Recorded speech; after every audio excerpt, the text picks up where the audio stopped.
Hello, welcome to module 2.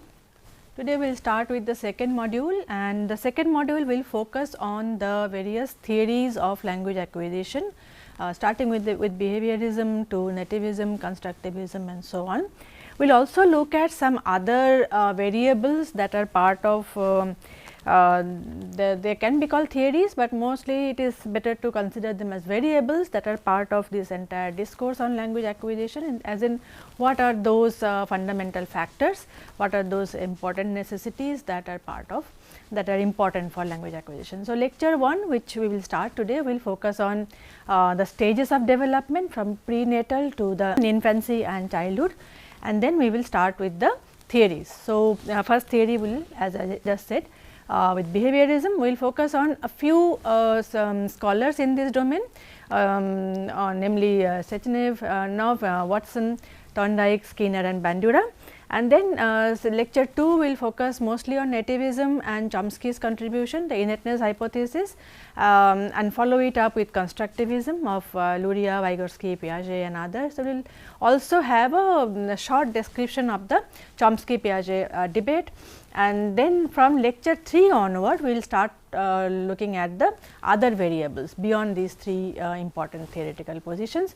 So, for example, the critical period hypothesis, which is a very important notion within child language acquisition, then theory of mind, and then follow it up with more recent phenomena, more recent variables, joint attention, body schematics, and the last lecture will be focusing on methods, because from module 3 onward we will be focusing on the specific parameters of language acquisition like phonology, morphology, word, syntax, semantics and so on. So, in many of those discussions we will be talking about the experimental studies that have contributed to the understanding. So, in order to understand those findings more easily, we will be focusing on the methods beforehand. So, we will discuss the main most of the important methodological concerns before we start talking about the case specific instances.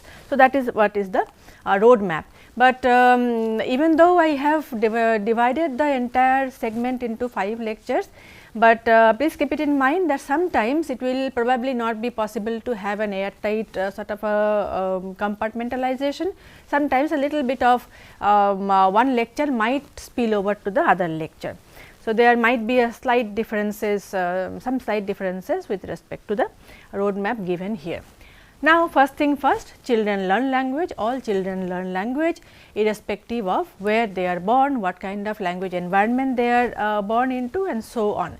So, the language that is spoken around them is the language that children grow up speaking. Of course, we have to keep aside the neurotypical from the atypical population. We are talking right now only about the neurotypical population.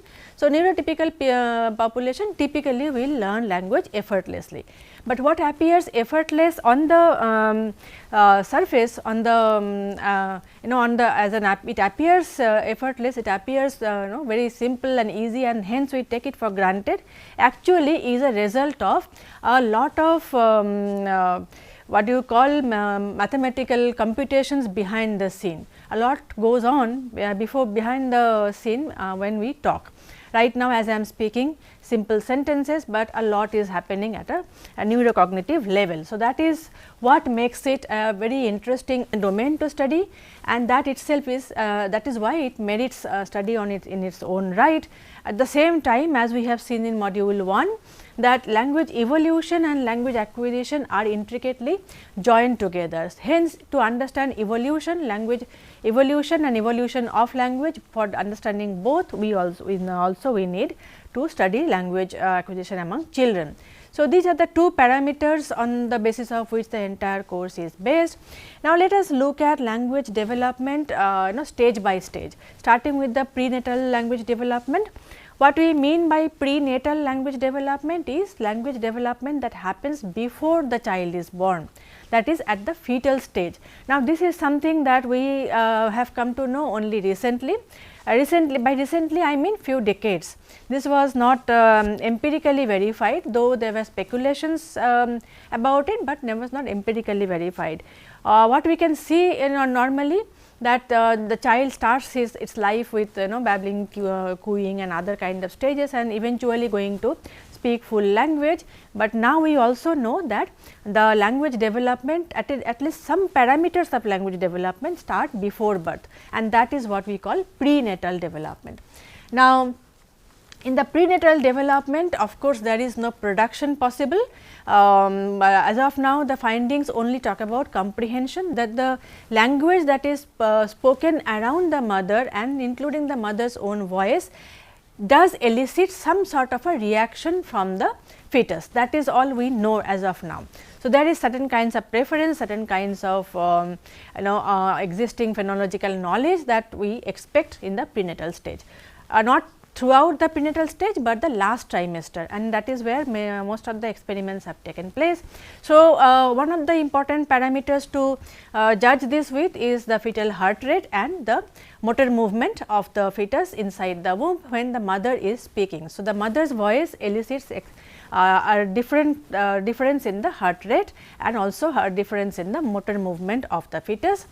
Similarly, the preference for the child after birth is also understood to be established before birth. So, the language that the mother speaks is the language that the child seems to prefer after birth, immediately after birth. So, there are many studies, of course, we will look at all of these in more detail in the next segment, next module, but just to give you the overview of what how things work. And in fact, even there are interesting studies that have pointed out that even the cry, babies cry at 3 to 5 days old, at the age of 3 to 5 days mimics the phonological pattern of the language that they have heard inside the womb. So, the findings say that in French, when the French babies cry, the pitch goes from low to high, and conversely the German babies cry go from higher pitch to lower pitch, and so on. So, there are some of these findings that that kind of bring it out to the light that there is some amount of awareness and some amount of comprehension at least about the phonological properties of the language that the child is exposed before birth. That is what we are talking about as prenatal development. After birth, of course, we can check the comprehension as well as production. So, production, by production we mean speaking. So, children are not born silent, as all of you are aware that their life starts with crying, and then there are various stages through which they go, which is universal. That is the most interesting part of it. So, in the beginning they start with vegetative sounds, then around 6 weeks there is cooing, then 16 week onward they start to laugh, and all these stages that are well established and attested in academia. So, 6 to 9 months babbling, followed by one word stage, which is also called holoplastic stage, followed by the telegraphic speech, when they put 2 words together. It is not yet a sentence, 2 words together, and it seems to convey the meaning perfectly. By 2 years of age, sentences emerge. Of course, there are some differences. So, there are individual differences across population, but largely this is the pattern. So, by 2 years they start to speak in sentences, and by 2.5 complex sentences also start to emerge. Now, this while this is a kind of a universal phenomenon, how does it happen?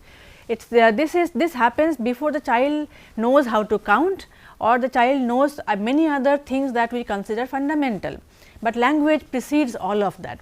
So, this is what has baffled researchers for time immemorial. From time immemorial, how does a non-speaking and non-comprehending infant grow into linguistically competent individual? Now, this question of course can be taken at a general level, but we know that they are not entirely non-comprehending and entirely not understanding kind of a creature. They come with some amount of knowledge, but on the whole largely they are not comparable to older children or adults. So, how does it happen, and that too in such a short period of time, and that too in the same way around the world? These are the questions. Now, the reason why it is also important to know this is because language itself cannot be learned through something else. Most of the other skills are learned through language, but language has no such known vehicle. So, and that means you need to be something like you are thrown into the water and then you have to learn how to swim, that kind of a situation is there. And though we think parents, there is a misconception that parents teach language to children, which is not exactly the case, because parents themselves may not be aware of the rules, so to say. So, no mother tells the child what is a noun, what is a verb and so on, but the children figure it out. That is what we mean by teaching. Of course, the environmental input is there in terms of the caregiver's speech, but not in terms of grammar. And so, how does it really happen? This is why it is surprising. Language has no other tool for to get there, to get the fundamental understanding, and they tend to figure out the rules of the language perfectly by age 2, as we have just seen.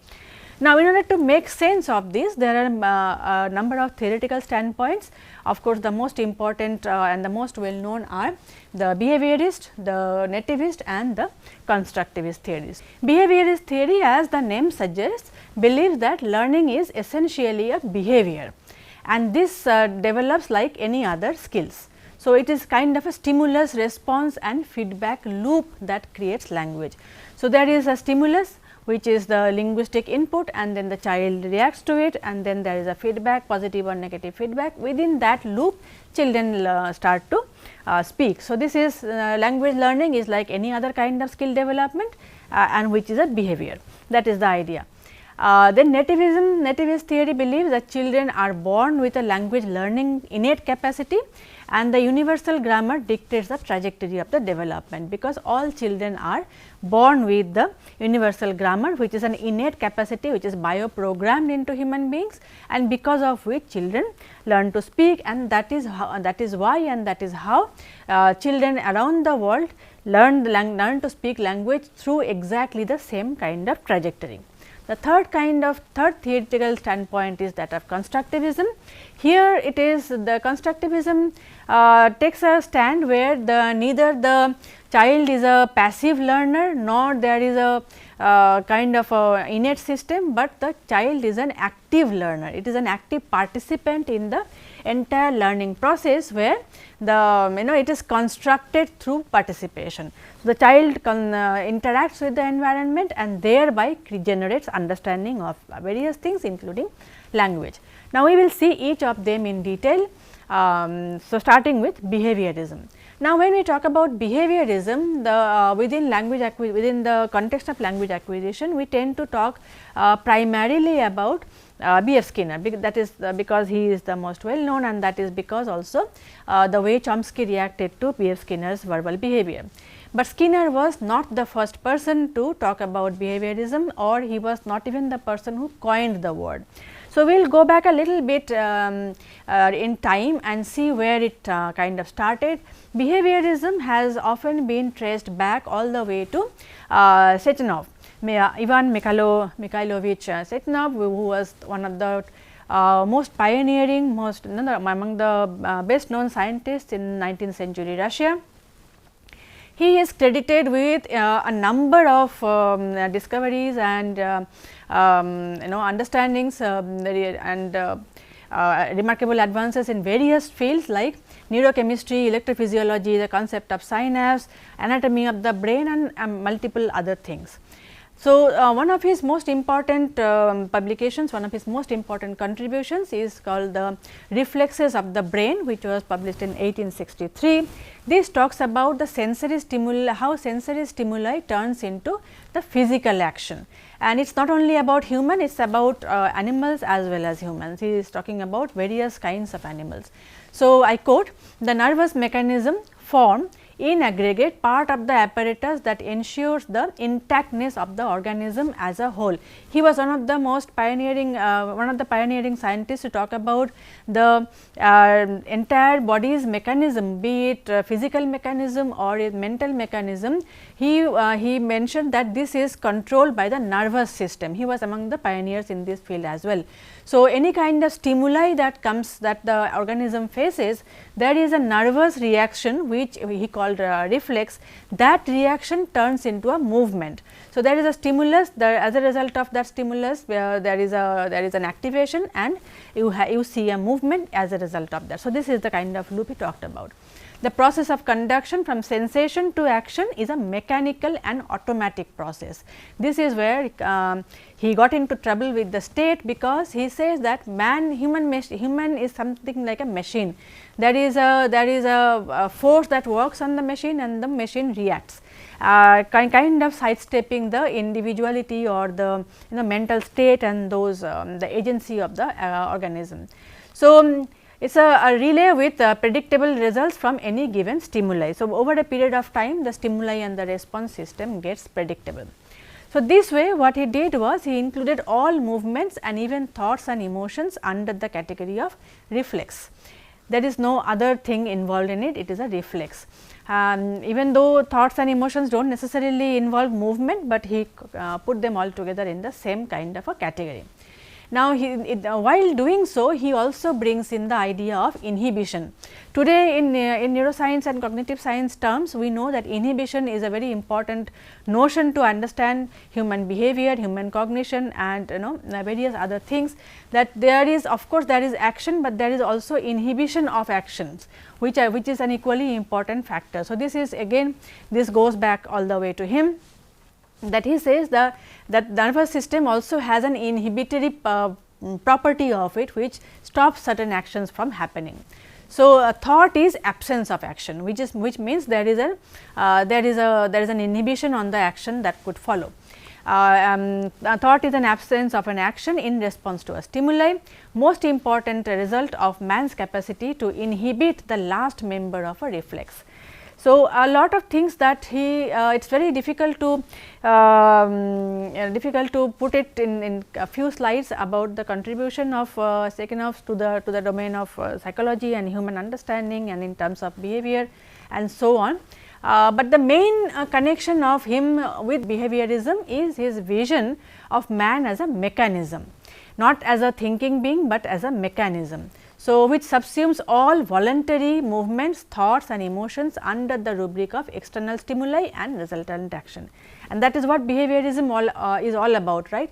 Behaviorism believes that the only thing that can be and should be studied objectively is the behavioral output of an organism. That is what is visible and that is what you can objectively study, and that is exactly what he also says. So, all mental functions were to be understood as reflexes. So, in 1873, because there was a lot of debate after the publication of his work, and in fact, he was taken to the court and various things happened. So, he followed up with another important work, which he titled as "Who is to elaborate the problems of psychology and how?" Here he again ratifies his position. He clarifies that the same physiological substrates that underlie movements can also be used to understand behavior of mental functions. So, the only difference being the qualitative measure of the central nervous system inhibition. So, you see how he connected stimuli to the central nervous system's functioning in terms of acting or not acting. So, when you are talking about not acting, you are talking about inhibition, and then acting in terms of a reflex action. So, this is the loop that he created, and that is why we go back all the way to him and connect him with behaviorism. His legacy is of course not only in the domain of behaviorism. He has influenced a number of very important scholars that came after him. For one, of course, Pavlov was greatly influenced by him, but not only Pavlov, even Vygotsky was influenced by him. Vygotsky's natural cultural theory of psychological development owes to Sechenov's developments in his theories and so on. Even the activity theory proposed by Leontiev also goes back to Sechenov. So, there is a number of long list of important scholars that have been influenced by his work. So, in fact, Pavlov even mentioned that, I quote, "I remember my own student days as though they were yesterday. My mentor Ivan Mikhailovich Sechenov, the father of Russian physiology, set me for the task which has guided my life's course, the careful study of reflexes. His text Reflexes of the Brain was very inspiring. He made what I can only call a bold attempt to apply the idea of the reflex to the activities of the hemispheres. So, he puts the connections very beautifully. So, neural connections, neural response, stimulus and the reactions. Now, behaviorism, the term actually was coined much later. It was coined by John B. Watson in 1913, much later after Chechenov's work, but most of the research in the domain of behaviorism looks at Pavlov as one of the tallest figures. So, when Pavlov's findings on classical conditioning is what we start to study when we talk about behaviorism. Then of course, John B. Watson. So, the primary notion of this theory is concerned with objective and observable part of human behavior and how the same can be caused or changed. So, behaviorism actually was quite a revolutionary turn in the domain of science in that time, because before that a lot dependent on speculation, introspection and so on. But this was the time when psychology was getting established as a scientific domain, and when you have a scientific domain, you need to have objective measures to find out about how the system works, how the human mind works, how humans as an organism works. So, that is why the focus was largely on the objective and observable parts of the human behavior. So, the main goal of this was to find out the rules of relationship between the stimuli and the response to them. That is why we call it a stimulus response kind of a loop. And learning by this theory is a change of behavior based on experience. That is the fundamental aspect of behaviorism with respect to learning. Now, we will look at all of these scholars little with some amount of explanation, but we will not have time to go into much more detail. Pavlov, of course, everyone knows about Ivan Pavlov and his experiment with the dog. So, Pavlov along with many other scientists of his time were experimenting with animals, various kinds of animals. So, rats, rabbits, cats and dogs were quite common, and only after some time they started experimenting with humans. In fact, Watson was one of the first person to ever study human behavior as part of his experiments. So, Pavlov's dog, as we all know, that the dogs are known to salivate when they get food, but he noticed that dogs salivate even before the food comes.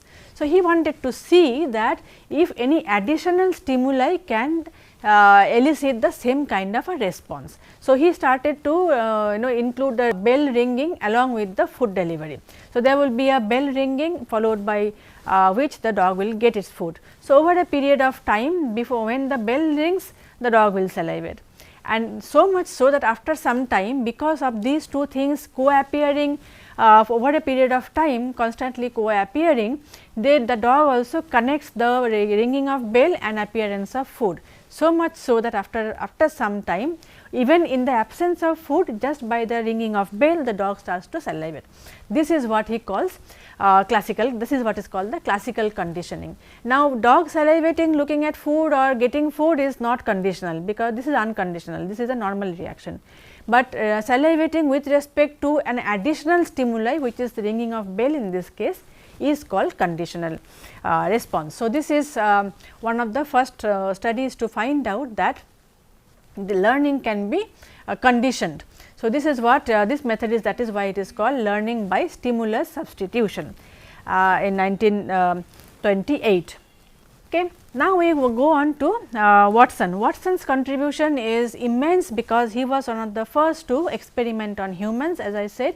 In fact, his psychology as a behaviorist views is also often called the behaviorist manifesto. It lays out the understanding of psychology as a scientific, purely objective experimental branch of natural science. He rejected, like many others around the same time, Pavlov and others, that it should be introspection and speculation could be a logical and valid method. They completely rejected it, because it should be supplanted by, it should be replaced with what is called the objective and measurable kind of experimental studies. So, his idea was that the theoretical goal of psychology is prediction and control of behavior, and additionally it should focus on scientific and objective approach. Now, he was very influential during his time. His theory was accepted, largely accepted, and he was even elected as the president of the American Psychological Association in 1915. So, you can imagine how influential his theory was, and he is also credited with the success of behaviorism. Largely the success of behaviorism rests on Watson because of his sheer influence, and in fact, it is because of him that behaviorism remained very strong till 1960s. So, his most famous experiment is called the Little Albert experiment, where he experimented with a little child who was called Little Albert. This happened around 1916. So, he started his experimental study with Little Albert in a hospital. His mother was a wet nurse in the hospital, and because of that the child spent a lot of time in the hospital. Though the child was not having any disease or anything at that time, he was a normally developing child, typical child, but because he spent a lot of time and because of his healthy, because he was physically and psychologically considered healthy, Watson carried out this experiment on the child. He called the boy a healthy and emotionally stoic child. So, this is what happened was, this is how the protocol went. In that hospital there was a regular set of tests that were part of the protocol for many other kids. They were first carried out on him to figure out that he is normal, and then that his reaction called with then he followed this with a few studies, few tests to see if fear reactions can be called by other stimuli than sharp noises and the sudden removal of support. So, typically when they how is fear created? How, because fear, as you know, is not exactly a inborn thing. Fear is often learned, and it was found that fear reactions are commonly elicited from children, from infants, when there is a sharp noise, suddenly a loud noise appears or some sort of a support system was there and you suddenly remove it and these things. But he was trying to figure out if there is anything else that can also be added as a stimuli to elicit the same kind of fear response. So, at 9 months the infant was confronted suddenly and for the first time with a first with a rat, white rat, followed with a rabbit and a dog and a monkey with mask with or without hair, cotton wool, burning newspaper, and so on and so forth. He tried various kinds of tools, various kinds of things, and these things were suddenly made to appear in front of the child and then removed, and the child's reactions were recorded. So, in the when these things appeared on their own, the child had no negative reaction to it. He was stoic, he remained balanced, he did not cry, he did not show any negative emotion at all. Now, in a different after this he carried out a different test. The child he combined loud noise along with the same set of stimulus. So, the loud noise was created by striking a metal just behind his head. So, very near to him, behind him, he was not able to see. So, there was a very sharp noise and then the child started crying. He calls it the reaction as crying fit. So, he cried a lot. I mean, he was very scared. Then the team wanted to check if the fear can be conditioned with the other stimuli, namely the white rat. Now, what happened? This happened around the age of 11 months, when Albert was 11 months. The white rat suddenly was taken from the basket and presented to Albert. The white rat was given to Albert. Albert reached for it. He was happy about the rat. He had no negative emotion, no nothing. He began to reach out for the rat with his left hand.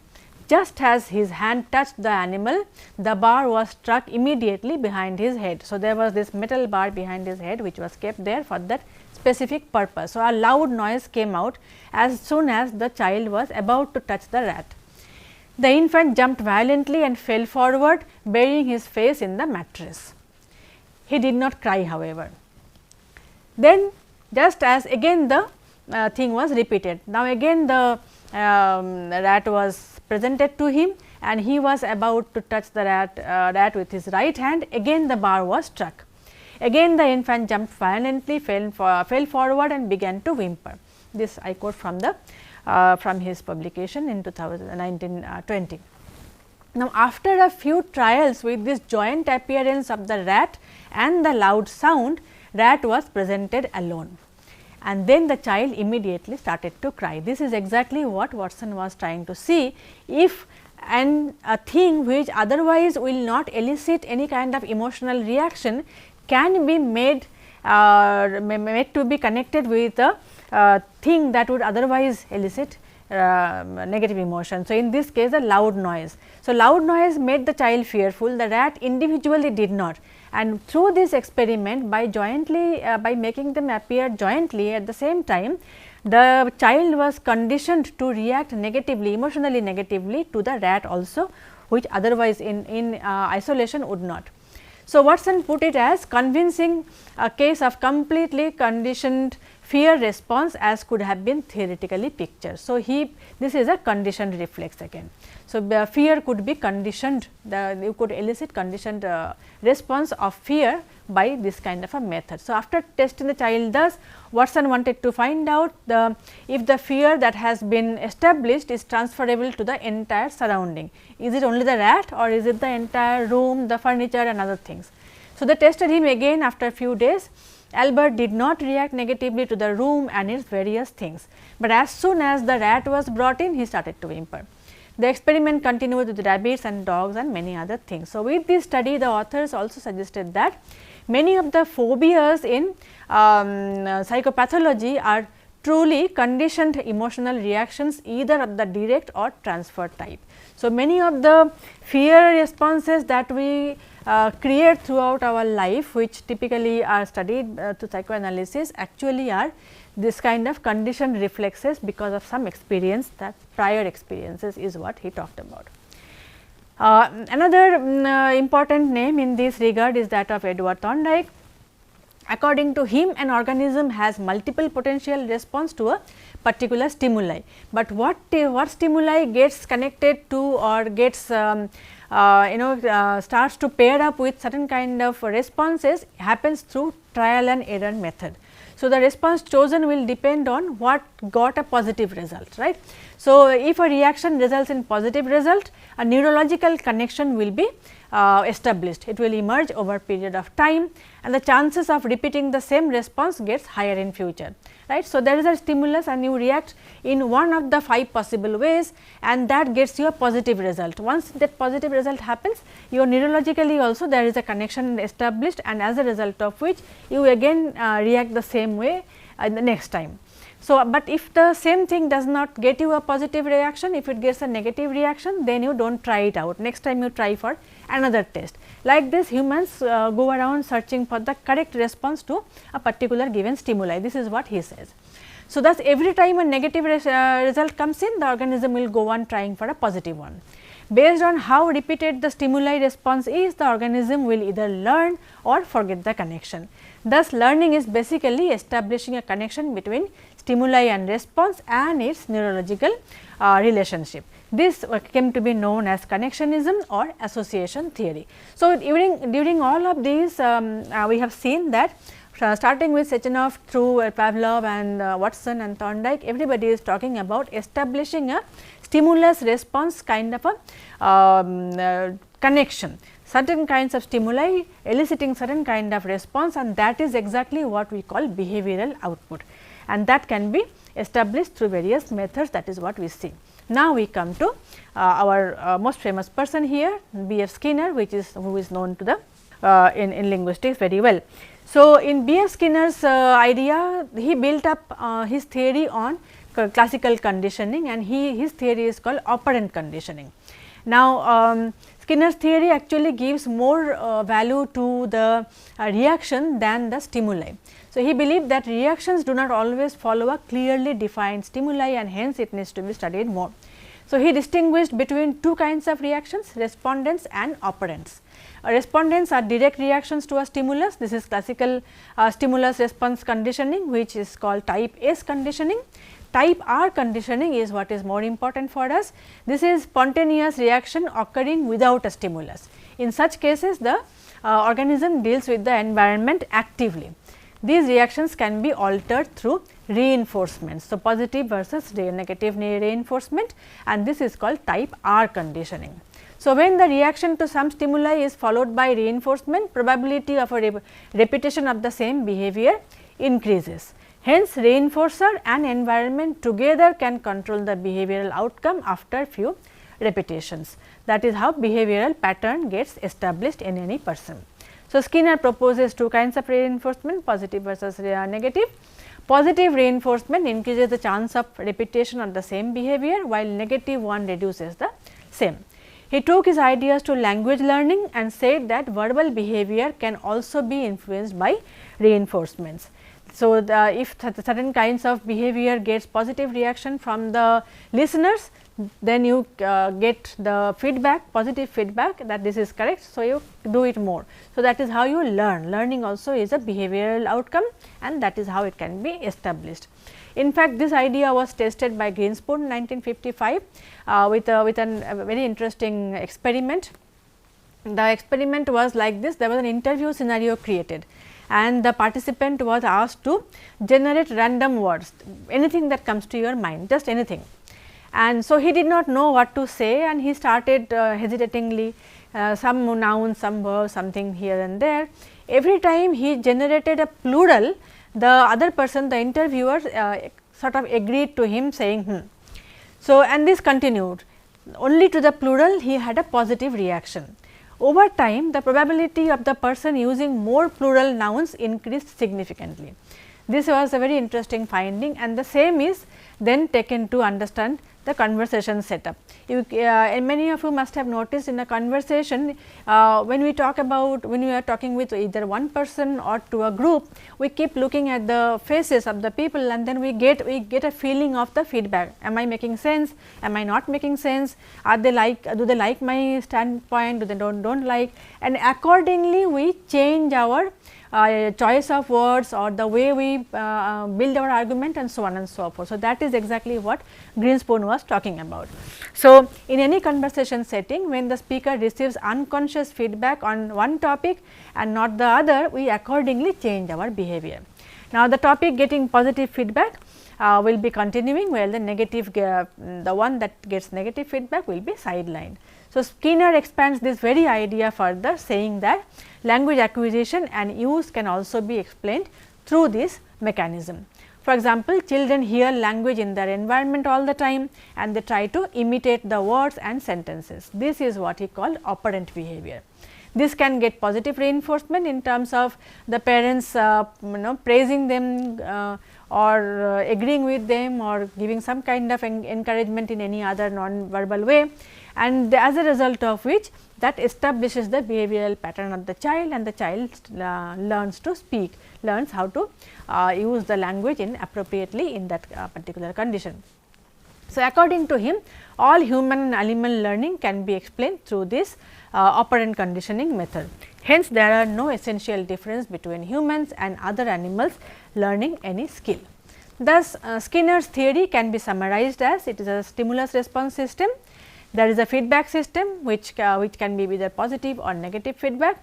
Language learning is like any other skill, learned through observation, imitation, repetition, error, reward and punishment. Reward and punishment will be our reinforcements, and this is he called it operant conditioning, which is learning through consequence of behavior. So, the kind of behavioral output you have, if it connecting it with the kind of reaction that you get, accordingly the behavior will be set. That is how the conditioning happens. And also important is the classical conditioning, which is learning through association. So, combining these two, Skinner's theory talks about how children learn language. Now, habit formation and imitation method as a result has been used a lot in a lot of language learning and language teaching methodology, for example, the audiolingual method for language teaching and so on. So, we will stop here today. In the next lecture, we will carry on with behaviorism. We will talk about Bandura's social learning theory, and eventually we will move on to our nativist theory. Thank you.